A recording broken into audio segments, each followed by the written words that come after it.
লক্ষ্মীপুর সদর উপজেলার নির্বাহী কর্মকর্তা ইউএনও জনাব জামশেদ আলম রানা মঙ্গলবার সদর উপজেলার চররুহিতা ইউনিয়নের বিভিন্ন উন্নয়নমূলক কর্মকাণ্ড পরিদর্শন করেন।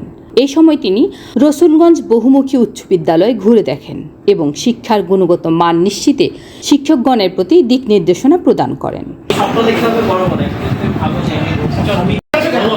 ডক্টর ইউনূস স্যার একজনের নাম তো জানার কথা। হ্যাঁ, যিনি এখন বর্তমানে বিদ্যালয় পরিদর্শন শেষে তিনি অবৈধ দখলে গড়ে ওঠা ঝুঁকিপূর্ণ মাছ বাজার পরিদর্শন করেন। উল্লেখ্য, গত 15 সেপ্টেম্বর অবৈধ দখলে ঝুঁকিপূর্ণ মাছ বাজার শিরোনামে চ্যানেল HD24 সহ একাধিক গণমাধ্যমে প্রতিবেদন প্রকাশিত হলে তা স্থানীয়ভাবে ব্যাপক সাড়া ফেলে।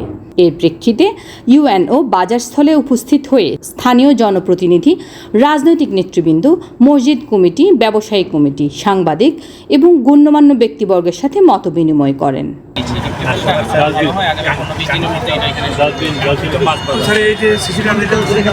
ঠিক আছে, এই টোটাল 4টি বিষয় ওনারা আমাদের কাছে দাবি উত্থাপন করেছেন। আমরা চেষ্টা করব বরাদ্দের সাপেক্ষে এই বিষয়গুলো আমরা সমাধান করে দেওয়ার চেষ্টা করব। ধন্যবাদ।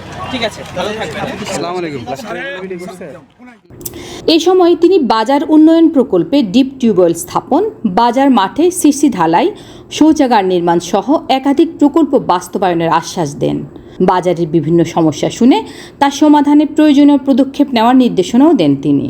পরিদর্শনকালে উপজেলা যুব উন্নয়ন অধিদপ্তরের সহকারী উপপরিচালক সালাউদ্দিন বাচ্চু, চররুহিতা ইউনিয়ন প্রশাসক শহীদুল ইসলাম ও ইউনিয়ন পরিষদ সচিব মাহবুব আলম, এনজিও ব্যক্তিত্ব সাংবাদিক হোসেন চৌধুরী, বাজার কমিটির সভাপতি শফি মাহমুদ নিজু, সম্পাদক রাসেল, বিশিষ্ট সমাজসেবক শাহিন চৌধুরী, জামায়াতের আমির master Humayun Kabir, union BNP সভাপতি নূর হোসেন চৌধুরী আরজু সহ স্থানীয় রাজনৈতিক নেতা ও সামাজিক ব্যক্তিরা উপস্থিত ছিলেন। এছাড়া ইউএনও চররুহিতা ইউনিয়নে শ্রী শ্রী রাধামাধব সেবাশ্রম দুর্গাপূজা মণ্ডপ পরিদর্শন করেন। আসন্ন শারদীয় দুর্গাপূজা 2025 শান্তিপূর্ণভাবে উদযাপনের লক্ষ্যে তিনি আইনশৃঙ্খলা পরিস্থিতি জোরদার, মণ্ডপে সিসি ক্যামেরা স্থাপন সহ সার্বিক বিষয়ে প্রয়োজনীয় নির্দেশনা প্রদান করেন। এই স্বপ্ন দেখতে হবে বড় করে।